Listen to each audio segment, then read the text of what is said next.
మీరు చెన్నై నుంచి OG movie చూడడానికి వచ్చారు కదా, థ్రిల్ Yes, ఎట్లుంది? yes, yeah. ఆ థ్రిల్ చూసారు కదా, ఎట్లా అనిపించింది మీకు? How do you feel? The vibe was extraordinary, ma'am. Like, what a craze he has. Like,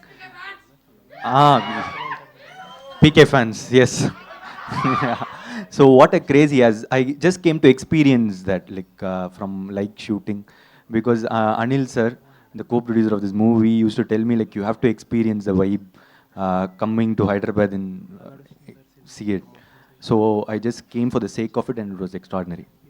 Yeah. Okay, Ravi గారు, యాక్చువల్లీ ఇప్పుడు కొన్ని సినిమాలకి చెన్నైలో థియేటర్స్ ఇవ్వట్లేదు తెలుగు సినిమాలకి అనేది ఉంది. బట్ ఇక్కడ చూస్తే మనకి ఏ మూవీ అయినా కూడా థియేటర్స్ ఓపెన్గానే ఇస్తారు. ఆ స్టార్కున్న ఫ్యాన్ ఫాలోయింగ్ కావచ్చు, దేని ఒక దాన్ని బేస్ చేసుకుని.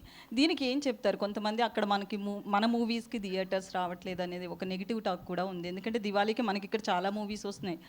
సో దాని గురించి అలా ఏం ఉండదండి. ఇప్పుడు Diwali is the biggest festival in Tamil Nadu. Okay, అక్కడ కంపారిటివ్గా మనకన్నా థియేటర్స్ నెంబర్ తక్కువ. థియేటర్స్ మనకి 1800 ఎంత ఉన్నాయి, అక్కడ ఉన్నాయి 600 700 ఇఫ్ ఐఎమ్ రైట్, లేకపోతే మ్యాక్సిమం 800 ఉంది. సో ఇప్పుడు ఒకటేనండి, ఇప్పుడు సినిమాలన్నీ రిలీజ్ అవుతాయి.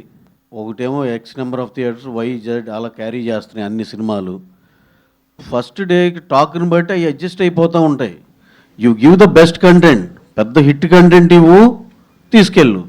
అంతేగాని ఊరికి నేను థియేటర్లు రావట్లేదు అవన్నీ, that is not like that.